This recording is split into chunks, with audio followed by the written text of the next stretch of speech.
안녕하십니까. 안녕하세요. 안녕하세요. 광호 학생 오랜만인 것 같아요. 네. 네, 왜 지난주에 결석했어요? 저 지금 학교 다니느라고 죄송합니다. 아. 더 중요한 학교가 여기 있는데 잠깐 출타를 했네요. 아, 여기 학교 굉장히 중요한 거 아닙니까? 잘못했습니다. 학기 잘 끝났어요? 네, 학기. 예. 네, 고생 많았어요. 감사합니다. 잘들 지냈죠? 네. 자, 오늘은 아쉽게도 네. 디모데 전설을 이제 마지막으로 끝나도록 하겠습니다. 아쉽다. 디모데 전서가 끝나면 아주 재미있는 성경책을 또 우리가 택해서 공부를 하게 될 텐데 어떤 책을 공부하고 싶어요, 여러분? 분명히 뭐든 디모데 뭐. 후서를 공부하지 않을까요? 예, 모두들 그렇게 기대를 했을 텐데 아닌가 보다. 이제 아닌가 보다. 구약으로 좀 넘어가서 어디로 간다고? 구약으로. 구약의 그 왕들의 이야기, 왕들의 정쟁이군요. 네, 왕들의 이야기가 담아진 열왕기를 공부해 나갈 겁니다. 기대된다. 재밌겠다. 기대된다. 제가 미리 이렇게 예고했으니까 네. 네. 읽어오세요. 열왕기서를 미리 읽어봐야 되겠죠? 네. 예. 아하. 항상 복습 네. 그리고 예습 네. 중요합니다. 자, 오늘은 그런 의미에서 네. 우리 상훈 학생이 예. 준비를 많이 한 것 같은데 준비한 엄청 학생은 하더라고요. 피곤해 예습을 복습을 할 필요가 없어요. 그래서 준비 안 한 학생들 중에 진짜요? 예, 안 좋아하는 것 같은데. 와, 느낌이? 너무 평화로워. 아닌데. 저렇게 좋아할 줄 알았어요. 근데 지금 다른 사람들 표정을 보니까 네. 뜨악한 예, 그렇죠. 아무래도 반장이 그냥 갑자기 좋다 말았네요. 예. 제가 하겠습니다. 예. 예. 어차피 뭐 제가 준비했으니까요. 일단 그 6장 3절부터 공부를 했는데요. 네. 그때 그 다른 교훈과 바른 교훈에 대해서 배웠거든요. 네. 그래서 다른 교훈에 대해서 뭐 여러 가지 뭐 옳은 교훈이다, 뭐 여러 가지 뭐 복음이다 여러 가지 얘기가 나왔지만 이제 바른 교훈이 그 다른 교훈의 반대적인 의미를 갖고 있다. 바른 이렇게 얘기를 하면서 왜 이런 말이 나왔을까? 그때 그 시대로 들어가 봐야 됩니다. 그때 시대로 들어가면 그때는 이제 헬레니즘 성격이 너무 강했어요. 네. 이제 영지주의자도 많았고요. 그리고 율법주의자들이 많았기 때문에 복음을 희석하는 사람들이 많이 있었습니다. 맞아. 거짓 증거를 하는 사람들이 굉장히 많았습니다. 그렇기 때문에 그때 당시에는 사람들을 많이 모아야만 자기한테 돈이 되는 거예요. 그러다 보니까 얘기가 어떻게 강하게 나갈 수밖에 없겠죠. 그렇죠. 좀 그리고 좀 자극적으로 나갈 수밖에 네. 없고. 근데 그러다 보니까 이상하게 흘러가는 것들이 자꾸 희석이 돼. 복음이 점점 희석이 되다 보니까 전 이상한 방향으로 흘러가게 네. 되는 거예요. 그러다 보니까 이제 옳은 교훈, 그러니까 바른 교훈으로 가자. 바른 교훈. 이렇게 표현을 했고요. 또 네. 하나 또 제가 기억나는 거는 욥의 이야기를 잠깐 하셨어요. 네. 그래서 23장 10절인가요? 그때 얘기를 해주셨는데 연단 받은 후에 정금같이 나아가리라. 정금같이. 이런 말이 있잖아요. 근데 사실 이 말은 우리가 열심히 이렇게 고난을 참고 견디면 정금같이 하나님께 나아간다 뭐 이런 표현이 아니라 지금 욥이 굉장히 고난을 당한 상태에서 굉장히 지금 하나님한테 따지는 겁니다. 하나님 저를 시험해 보시면 아시겠지만 툴툴 털어보시면 아시겠지만 정금밖에 남을 게 없는데 왜 나한테 이렇게 이런 고난을 주시냐 이렇게 얘기를 하고 있는 네. 중이거든요. 그러다 보니까 하나님께서 얘기를 하시는 거죠. 야 내가 너를 갖다가 그러니까 궁창을 만드실 때 너 뭐 하고 있었니? 너 바다를 만들 때 뭐 하고 있었니? 그러면서 창조주와 피조물의 관계를 확실하게 얘기를 해주신 거죠. 그때 욥이 눈물을 흘리면서 회개를 하면서 그 남은 세 친구를 용서해 달라고 하나님한테 기도를 하게 되죠. 오늘 좋다. 오, 복습이. 정말 딱 나도 그렇게 공부를 했죠. 예. 그리고 또 하나가 뭐가 있었냐면 또 있어요? 불안 청지자가 청지기. 청지기 네. 공부를 했는데 여러분 아시다시피 불안 청지기는 이제 불안 짓을 했잖아요. 네. 자기 네네. 돈인 양. 근데 여기 중요한 것은 자기 돈이 아닌데 자기 돈이 아닌 걸 깨달은 시점이 언제냐?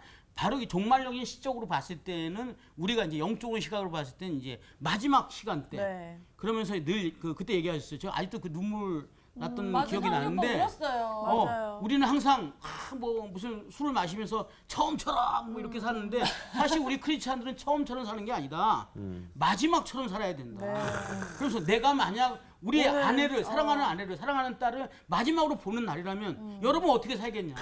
그 말을 들었을 때 눈물이 제가 펑펑 나면서 일주일 내내 눈물을 흘렸어요. 야. 난 또 정말 진짜 이렇게 눈물이 너무 났습니다. 이렇게 복습 감동적으로 하는 경우는 진짜 내가 너무 잘했어. 12년 선생님 생활 중에 12년. 근데 처음에. 지난주에 진짜 이 받은 감동이 커가지고 아, 진짜요? 남아가지고 상훈이 오빠랑 저랑 또 이렇게 PD님이랑 우리 또 조연출 다 같이 모여가지고 말씀 나누면서 2시간 동안 4명 다 그렇게 계속 울다가 다 나온 울었어요. 것 같거든요. 다 울고. 그렇게 제가 네. 잘못했습니다. 잘못하셨네. 지금도 눈물 날 것 같아요. 오늘 수업 디모데 전서 9강 싸우고 취하라. 자, 오늘은 디모데 전서 네. 6장 11절서부터 마지막 절까지 이렇게 읽읍시다. 3절, 2절, 3절, 2절, 한 절이 남아요. 그럼 같이 네. 읽도록 그렇게 하죠. 시작. 오직 너 하나님의 사람아 이것들을 피하고 의와 경건과 믿음과 사랑과 인내와 온유를 따르며 믿음의 선한 싸움을 싸우라. 영생을 취하라. 이를 위하여 내가 부르심을 받았고 많은 증인들 앞에서 선한 증언을 하였도다. 만문을 살게 하신 하나님 앞과 본디오 빌라도를 향하신 선한 증언을 하신 그리스도 예수 앞에서 내가 너를 명하노니. 우리 주 예수 그리스도께서 나타나실 때까지 흠도 없고 책망받을 것도 없이 이 명령을 지키라. 기약이 이르면 하나님이 그의 나타나심을 보이시리니 하나님은 복되시고 유일하신 주권자이시며 만왕의 왕이시며 만주의 주시오. 오직 그에게만 죽지 아니함이 있고 가까이 가지 못할 빛에 거하시고 어떤 사람도 보지 못하였고 또 볼 수 없는 이시니 그에게 종교와 영원한 권능을 돌릴지어다. 아멘. 내가 이 세대에서 부한 자들을 명하여 마음을 높이지 말고 정함이 없는 재물에 소망을 두지 말고 오직 우리에게 모든 것을 후히 주사 누리게 하시는 하나님께 두며 선을 행하고 선한 사업을 많이 하고 나누어 주기를 좋아하며 너그러운 자가 되게 하라. 이것이 장래에 자기를 위하여 좋은 터를 쌓아 참된 생명을 취하는 것이니라. 디모데야, 망령되고 헛된 말과 거짓된 지식의 반론을 피함으로 내게 부탁한 것을 지키라. 이것을 따르는 사람들이 있어 믿음에서 벗어났느니라. 은혜가 너희와 함께 있을지어다. 아멘. 예, 수고하셨습니다. 한번 여러분들한테 이제 이런 질문을 해볼게요. 예수님은 문제의 해결자이실까요? 문제를 내신 분이 내는 분이실까요? 문제는 내늘 분일 것 같아요. 왜 그렇게 생각했어요? 왜냐면 예수님 믿고 저도 그랬지만 해결된 것보다 문제가 너무 많거든요. 이런 문제쟁이. 우리 향기 씨는 어때요? 그냥 쉽게 생각하면 문제자이시자 그거를 또 해결해 주시는 분이신 것 같아요. 저도 정답인 것 같은데? 우리 상훈 씨는 어때요? 저도 향기랑 동갑이에요. 동감이에요? 동갑이에요? 어떻게 동갑이 될 수가 있어? 우리 저기 수희 씨는 어때요?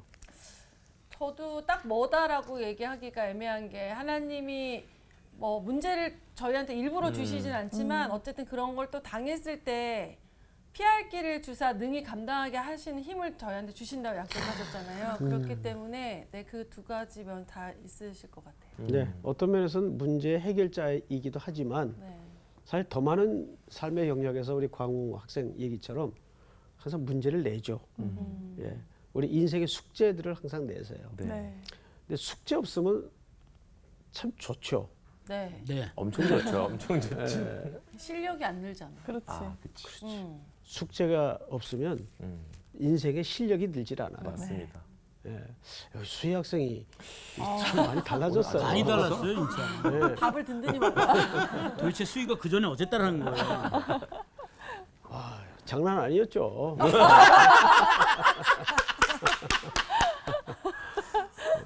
아주 이 성서학당 선생님들이 제일 겁나는 학생이에요. 문제자. 네, 우리 수희 학생이었는데 네. 이게 툭툭 이렇게 던지는 답들이 사실 이제는 그 영혼 내에 그 배어진 답들이 나오는 걸 보니까 참 선생으로서 고맙기도 하고 아유, 우리 좋은 수위가 선생님 만나서 달라졌어요. 잘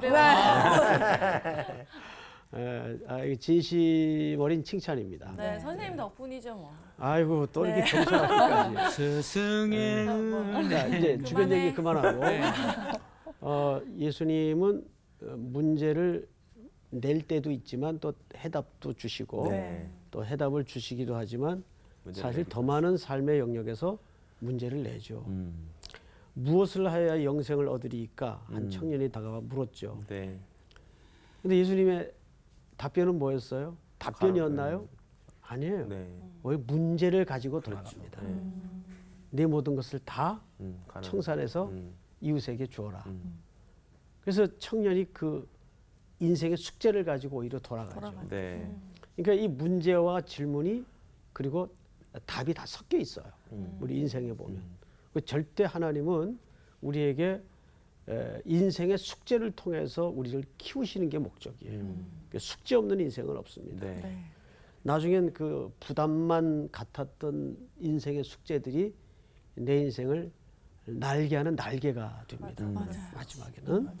자, 오늘 이제 사도 바울이 디모데에게 6장에 걸친 이야기를 말음하면서 뭘 부탁하고 있나를 답을 주시는가 과제를 주시는가를 볼 때 더 많은 영역에서 과제를 내주십니다. 그러니까 우리식으로 얘기하면 숙제를 주시는 거예요. 자, 그러면 이제 본문을 좀 보십시다. 오직 너 하나님의 사람아 이것들을 피하고 자 처음에 명령이 뭐예요? 피하고. 이것들을 피하고. 피하라.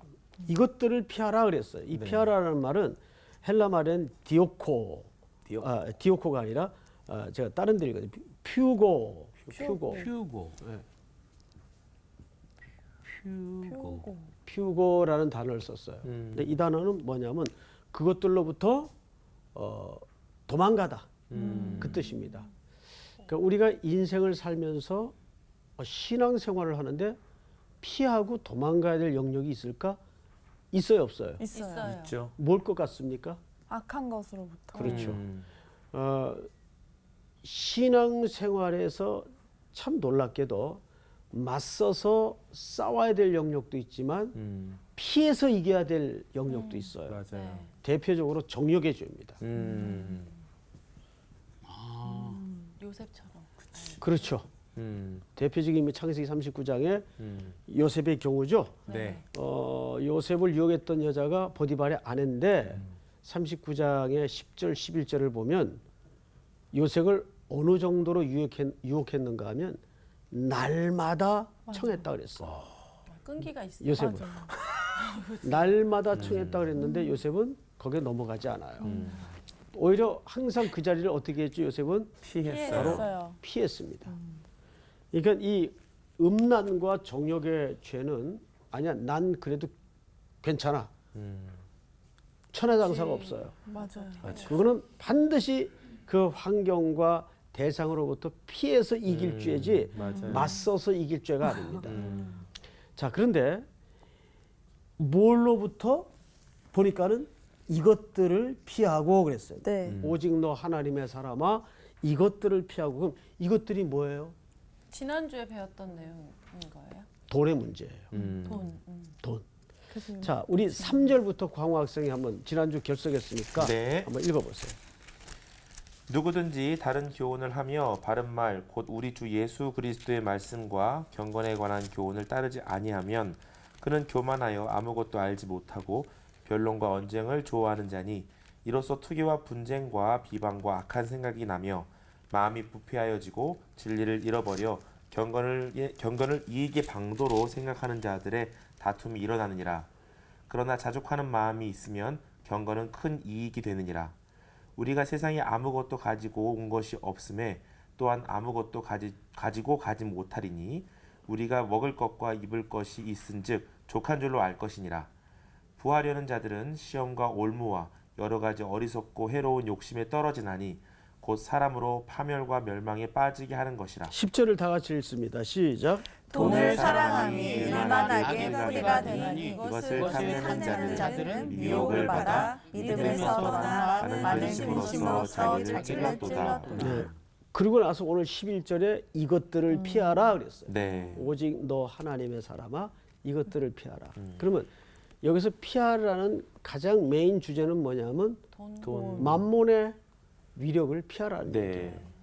자, 여러분 생각에는 성경에서 가장 만몬의 위력을 예수님이 비유로 강조한 대목이 어디일 것 같습니까? 비유 중에서요? 아까도 복습 내용 중에 살짝 언급이 됐었죠. 불의한 불의한 청지. 청지기의 비유죠. 혹시 여러분들 가운데 그 유명한 불의한 청지기의 비유 다음에 나오는 비유가 뭔지 아세요? 그건 생각 못 해봤네. 굉장히 중요한 맥락을 갖고 있습니다. 자, 지금부터 누가복음 16장을 다 여세요.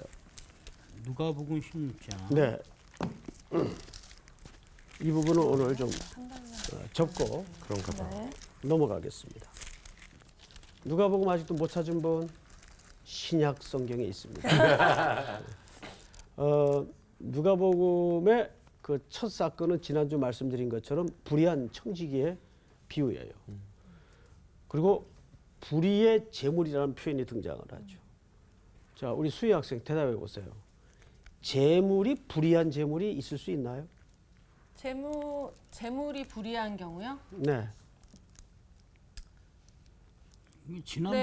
지난번에도 얘기를 하셨던 것 같습니다. 했죠. 예. 했어요, 분명히. 네, 그렇군요. 울기만 했지 기억은 안 나요. 그랬네요. 궁금했구나 성과 악은 아니지만 그렇지. 성과 악은 재물이 불의한 건 아니지만 이 아니지 않아? 재물의 주인은 하나님인데 이거를 갖다가 내 것으로 생각하는 순간 불의한 재물이 된다고 했어요. 정확합니다. 저분이 은혜를 많이 받았나 대단하시네. 보네, 은혜를 많이 지난 시간에. 받으셨네. 나도 아까 모르겠어요. 왜 다 저기 생각나죠? 눈 감고 묵상하더니 자, 저를 보세요. 재물 자체는 선도 악도 아닙니다. 그리고 재물을 모으는 것은 하나님이 허락했어요. 자기 소유를 허락했어요. 근데 문제는 그 주인이 누구 것으로 인식하여 쓰고 살라는 얘기예요. 하나님의 것으로. 그럴 때 그 재물은 선의의 재물이 됩니다. 네. 그런데 그것을 내 것으로 인식하고 살 때는 그 재물이 그 순간 뭐가 되죠? 불의한 재물이 되는 거예요. 자, 그것이 앞에 불의한 청지기 속에 드러내고자 하는 중요한 메시지예요. 그러니까 우리가 똑같은 인생의 시간을 걸어가면서 하나님이 주신 은혜의 물질을 가지고 살아도 그걸 전부 불의하게 쓸 수가 있어요. 누구 것으로 쓸 때? 내 것으로 쓸 때. 자기 것으로 알고 쓸 때. 그 순간 그 모든 것은 불의한 재물이 되는 거예요. 어디 뭐 남의 거 착복해 가지고 이걸 불의한 재물이라고 말하지 않아요. 그러고 나서 나오는 비유가 부자와 나사로의 이야기예요. 기억나세요? 자, 근데 나사로는 이름이 등장을 하는데 부자는 이름이 없어요. 자, 여러분 지금부터 이 부자와 나사로의 이야기를 정확히 이해하지 못하면 보통 우리 부자와 나사로의 이야기를 언제 많이 인용하거나 씁니까? 지옥과 천국을 얘기할 때. 네. 그러니까 부자들이 이렇게 헌금을 많이 하라고 할 때. 그럴 수도 있고 당연히 그럴 수도 있고. 근데 이 부자와 나사로의 이야기는 천국이 어떤 모습이냐 지옥이 어떤 모습이냐를 설명하기 위해 설치된 이야기가 아니에요. 네. 그리고 이것은 어디까지나 비유입니다. 예, 비유는 비유로 생각을 해야 돼요. 네. 자, 오늘 여기 두 사람이 등장을 합니다. 부자와 나사로. 그럼 본문을 좀 한번 보십시다. 오늘 저기 누가복음 16장 19절. 네. 한 부자가 있어 자색옷과 고운 베옷을 입고 날마다 호화롭게 즐기더라. 이렇게 돼 있어요. 네. 여러분, 부자는 자색옷. 그다음에 뭐라고 소개되고 있죠? 고운 배옷. 고운 베옷. 여러분, 이 자색옷은 가장 염색을 하기 어려운 색깔입니다. 그래서 비싸요. 그러니까 1% 범위 안에만 입을 수 있는 좋은 옷입니다. 고운 베옷도 그런 의미에서 마찬가지예요. 그런데 19절을 보시면 날마다 호화롭게 어떻게 하더라? 즐기더라. 예, 즐기는 삶을 살았어요. 여기서는 즐거움 자체를 부정하는 얘기가 아니에요. 인생의 방향을 얘기한 거죠. 네. 근데 이제 이 나사로는 어떤 인생이었는가 하면 이렇게 소개되어 있습니다. 그런데 20절 나사로라 이름하는 한 거지가 헌데투성이 아주 헌데투성. 심한 악창이 나 있었어요. 네. 제가 그 중학교 때까지 얼마나 종기가 심했는지 여드름 얼굴서부터 오 정말요. 이게 그 아주 이렇게 포도할 만한 종기가 얼굴에 이게 빈틈이 없었어요. 오, 아팠겠다. 상상이 안 가. 아니 근데 지금 피부 엄청 그 좋으시네. 마치 그 농이 툭툭 터지듯 그런 피부였어요. 저희 어머님이 돈이 없으니까 병원에 데리고 가지도 못하고. 그런데 이제 예수님을 믿고 나서 이렇게 점점 동안으로 바뀌는 거예요. 야. 농담입니다. 그런 이제 악창이 전신을 덮고 있었는데 개들이 여기를 핥습니다. 그리고 심지어는 보세요. 헌데투성이로 그의 대문 앞에 어떻게 돼 있었어요? 버려진 채. 버려졌다는 표현을 써요. 버려진 존재. 그러니까 아마도 이 부자의 상에서 떨어지는 어떤 것을 구걸하는 위치에 있었는데 그것마저 내쳐진 것 같아요. 네. 이 거지는. 그러니까 부자의 삶과 아주 대조를 이루고 있죠. 이제 근데 이 사람들이 둘이 다 죽었죠. 뭐 언젠간 죽겠죠. 네. 그런데 문제는 뭐냐면 사후에 두 사람의 입장이 달라졌어요. 여기 아브라함의 품에 앉아서 안식을 누리고 있고 여기 지옥에 뜨거운 불못에서 고생을 하고 있다. 그래서 이제 저 본문은 주로 이제 주일학교 때 예수 안 믿으면 저런 지옥에 가게 될 것이고 예수 믿으면 가게 될 것이다. 이렇게 이제 천국과 지옥을 설명하는 데 쓰이는 그런 예증이 되죠. 근데 이 본문은 그쪽에 메시지가 있질 않아요. 왜 이 이야기를 예수님이 하게 되었는가 문맥을 잘 보셔야 돼요. 자, 몇 절을 보시냐면 14절을 우리 상훈 학생이 한번 읽어보세요. 바리새인들은 돈을 좋아하는 자들이라 이 모든 것을 듣고 비웃거늘. 자, 잘 보세요. 바리새인들은 돈을 좋아하는 자들이라 이 모든 것을 듣고 비웃었다. 뭘 듣고 비웃은 거예요, 그러면? 복음을 듣고. 아니 청지기의 앞에 비유. 불의한 청지기의 예. 비유를 비유를 듣고 듣고. 비웃었단 말이에요. 예? 그러자 15절 우리 향기 학생 읽어보세요. 예수께서 이르시되 너희는 사람 앞에서 스스로 옳다 하는 자들이나 너희 마음을 하나님께서 아시나니 사람 중에 높임을 받는 그것은 하나님 앞에 미움을 받는 것이니라. 자, 여기 향기 학생 네. 바리새인들이 첫째 뭘로 소개되고 있죠? 돈을 돈을 좋아하는 좋아하는 사람들. 돈을 좋아함. 그다음에 또 두 번째는 스스로 옳다 하는 자들. 예, 스스로 옳다. 그러니까 이 사람들은 율법을 공부하고 연구하고 가르치는 사람들로서 한 번도 자기가 틀렸을 거라고 생각을 상상 속에서 안 하는 사람들. 아이고. 스스로 옳다는 사람. 그다음에 또 하나 캐릭터가 소개되고 있죠. 뭐예요? 사람들 중에 높임을 받는. 예, 높임을 받는. 좋아해요. 네. 높임 받는 걸 좋아해요. 이것이 지금 바리새인들에 대한 평가예요. 근데 이 사람들이 그 이야기를 듣고 돈을 좋아하는 자들이기 때문에 비웃었어요. 네. 뭘 듣고? 불의한 청지기의 청지기의 예증을 듣고 비웃었어요. 이때 예수님께서 16절을 보세요. 저기 수희 학생 읽어보세요. 율법과 선지자는 요한의 때까지요. 그 후부터는 하나님 나라의 복음이 전파되어 사람마다 그리로 침입하느니라. 자, 여기 뭐가 등장하냐면 가운데 율법과 선지자. 선지자는 당시 뭐에 대한 표현이냐면 하나님의 말씀에 대한 표현이죠. 네. 예, 하나님의 말씀이에요. 자, 그런데 이 말씀이 율법과 선지자로 율법은 당연히 선지자는 당연히 구약 성경을 얘기하겠죠. 등장을 합니다. 모세의 글을 얘기합니다. 17절. 그러나 율법의 한 획이 떨어짐보다 천지가 없어짐이 쉬우리라. 그러니까 율법을 굉장히 강조해 지금. 그러고 나서 나오는 엉뚱한 얘기가 하나 등장합니다. 18절. 우리 광호 학생 한번 읽어보세요.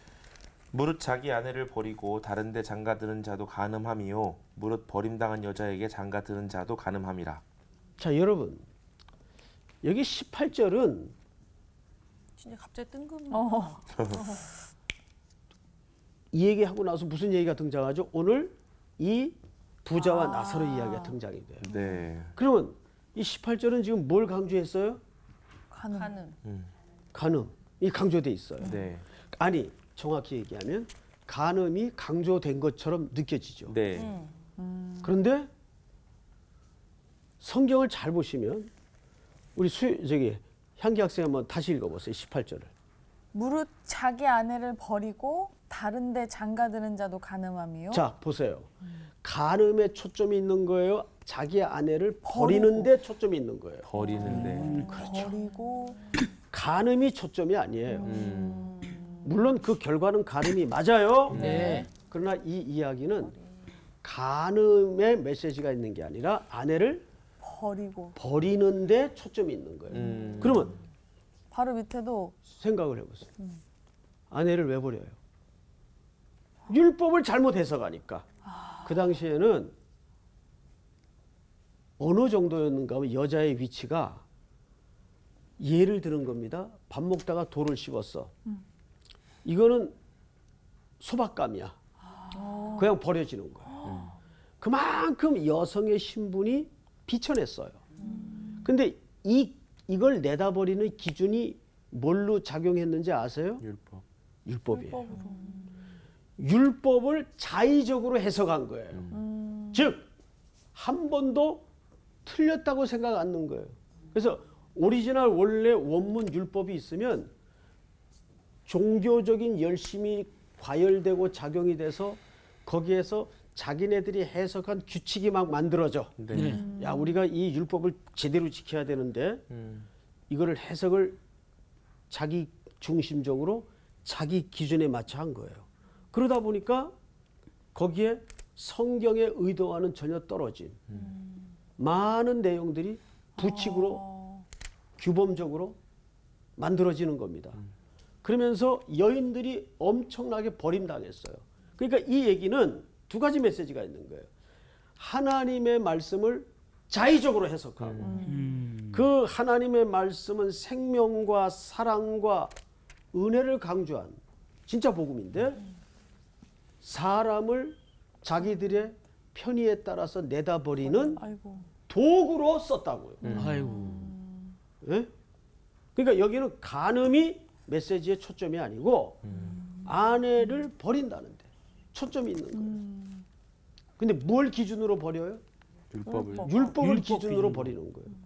모세는 이혼 증서를 써주라 그랬어요. 그 말의 진의도 그러니까 성경에서 이혼을 허락했다 이렇게 해석을 해버리는 거예요. 그것은 오히려 뒤집어서 얘기하면 아내를 함부로 버리지 말 것을 강조하는 데입니다.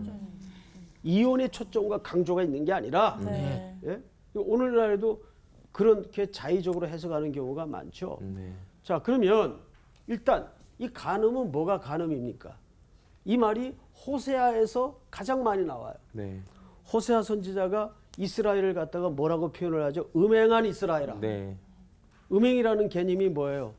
남편이 있는데 다른 남자의 시선을 돌리고 자기에게 허락된 모든 물질을 그 남자가 준 것으로 오해를 한 거예요.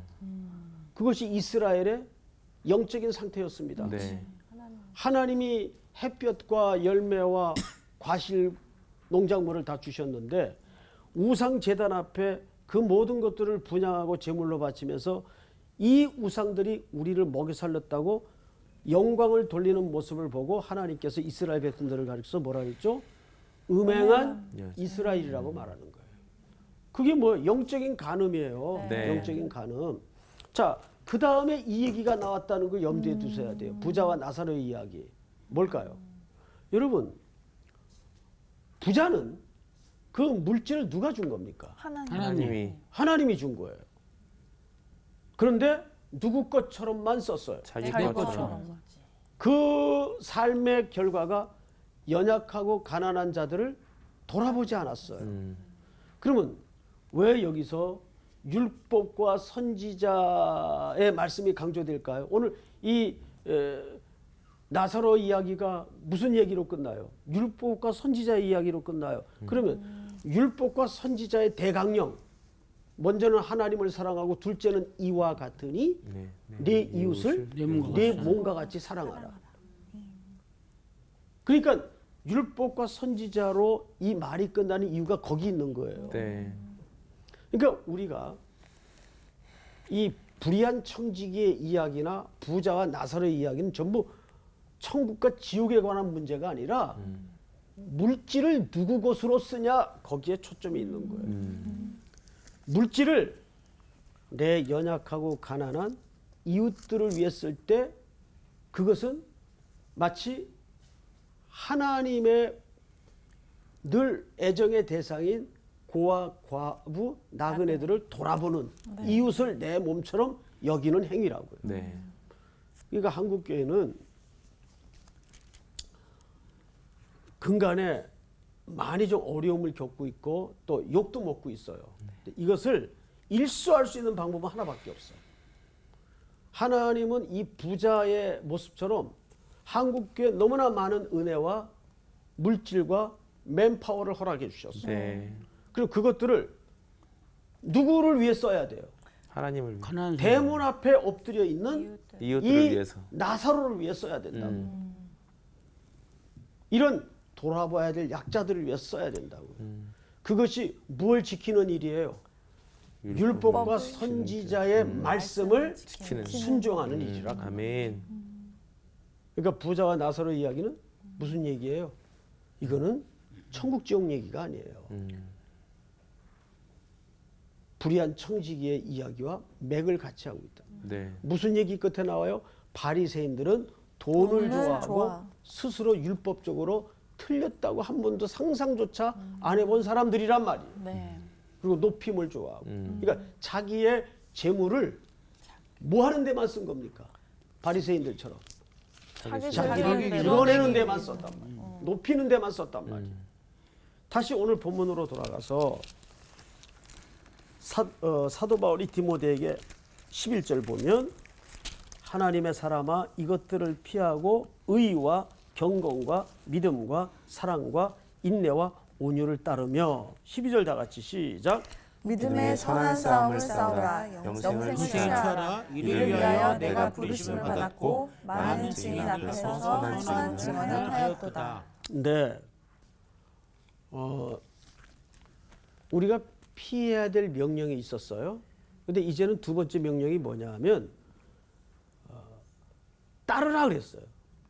그럼 뭐 대단한 걸 따르라 그러면 좀 우리가 눈이 확 뜰 텐데 6가지 항목이 소개되죠. 우리가 따라야 될 항목이 뭡니까 수희 학생?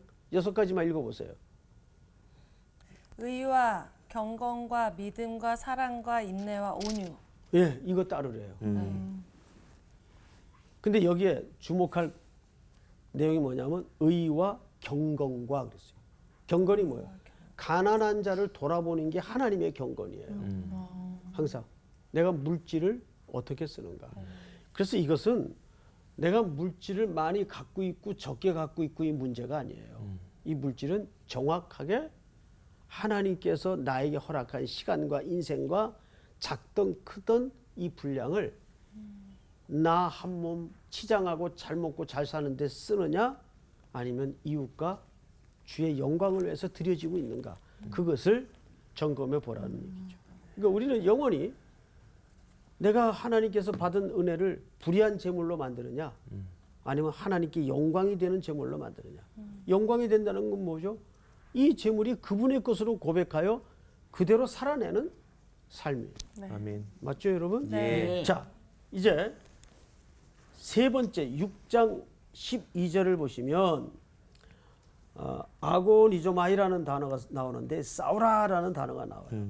12절 보면 믿음의 선한 싸움을 어떻게 하라? 싸우라. 싸우라. 싸우라. 이 싸우라는 말이 사실은 뭐에 대해서 싸우라는 얘기인가 하면 진리의 말씀에 대해서 싸우라는 얘기예요. 이게 지난주 공부에 연결되는 내용인데 그 당시에 영지주의자들과 문물의 사상이 뒤섞이고 혼합주의가 만연했어요. 네. 그 진리가 혼합물에 섞이기 시작했습니다. 가장 강력하게 디모데에게 도전했던 바울의 도전의 내용이 뭐냐면 진리를 사수하는 거예요. 여러분 아시는 것처럼 이 교회 상황에서 바울이 누구를 유난히 염두에 두고 맡긴 겁니까? 디모데를 디모데. 유난히 염두에 두고 디모데를 맡긴 거예요. 네. 디모데의 무슨 면을 봤다는 얘기예요? 바로 진리에 대한 바른 태도를 봤다는 얘기죠. 그러니까 교회는 어떤 세상적으로 행정적으로 강력한 카리스마적인 리더십이 필요한 게 아니에요. 그 지도자가 바른 관점과 성경의 세계관을 가지고 교회를 핸들링하는가, 네. 성도들을 섬기는가. 그게 제일 중요한 리더십의 가치예요. 네. 근데 우리는 보통 그런 리더십은 별로 매력이 없어 해요. 그냥 완전히 그 슈퍼맨 스타일의 리더십에 열광하고 박수를 치죠. 근데 그런 리더십은 오히려 병들기 쉬워요. 그 한 사람이 무너지면 다 무너지는 거예요. 그러나 말씀이 지도하는 리더십은 사람은 역사의 무대 뒤로 떠나가고 사라지는 경우가 있을지라도 뭐만 남게 되죠? 복음만 남게 되는 거예요. 여러분 생각해 보십시오. 이 얘기만 좀 하고 마치겠는데 여기도 율법과 선지자의 말씀을 강조했지만 사도행전 16장에 보시면 16장 말고 이건 나중에 얘기를 합시다. 8장부터 합시다. 8장에 보시면 빌립이 7 집사 중에 하나죠. 네. 어디로 들어가냐면 사마리아 성으로 들어가요. 여기에서 마술사 시몬을 만나게 됩니다. 이 사람은 여기에 오래 있었던 사람이고 영향력이 제일 큰 사람이에요. 근데 빌립이 핍박이 나서 숨어 들어간 데가 사마리아 성인데 예루살렘의 교회는 스데반이 잡혀서 죽게 되고 교회가 잔멸되는 위기를 만나서 도망 다녔죠. 빌립이 사마리아에 와서 이 시몬이 있는 마을에 들어가서 여기서 복음으로 표적과 기사를 드러냅니다. 단숨에 제압을 해요. 그러고 났는데 이를 어디로 옮기냐면 광야로 옮겨버려요. 광야. 저 같으면 그렇게 온 도시의 사람들이 설득당하고 감탄할 때 그 분위기를 여세를 몰아서 더 복음을 효율적으로 왕창 전했으면 딱 좋겠는데 하나님은 그렇게 빌립을 여기에 머물게 하지 않아요. 그냥 광야로 옮겨버립니다. 광야에서 누구를 만나죠? 넷이 에디오피아 넷이 국고를 맡은 자를 만나게 돼요. 이거 굉장히 지위가 높은 사람이에요. 그리고 세례를 주게 됩니다. 그리고 그걸 또 어디로 옮겨버립니까? 가이사랴로 옮겨버립니다. 그러니까 빌립을 어떻게 핸들링 하시냐 하면 엄청난 기적을 베풀게 하고 또 옮겨버리시고 엄청난 기적을 베풀게 하고 또 옮겨버리십니다. 아니 그 엄청난 영향력으로 좀 복음을 효과적으로 전할 수 있는데 왜 그러셨을까? 자, 이유는 하나예요. 사람은 사라지고 복음만 남도록 하기 위해서. 그것이 오늘 디모데에게 바울이 마지막 결론처럼 강조하고 싶은 메시지예요. 피하라, 붙잡으라, 싸우라. 근데 그 싸우라는 대상이 진리의 말씀을 붙들고. 여러분 12절을 다시 보십시다. 믿음의 선한 싸움을 싸우라, 영생을 취하라. 이를 위하여 네가 부르심을 받았고 많은 증인 앞에서 선한 증언을 하였도다. 자, 13절 마지막으로 다 같이 읽겠습니다. 시작. 만물을 살게 하신 하나님 앞과 본류 별들을 향하여 선한 증언하신 그리스도 앞에서 내가 너를 명하노니 우리 주 예수 그리스도께서 나타나실 때까지 흠도 없고 책망받을 것도 없이 이 명령을 지키라. 이렇게 되어 있습니다.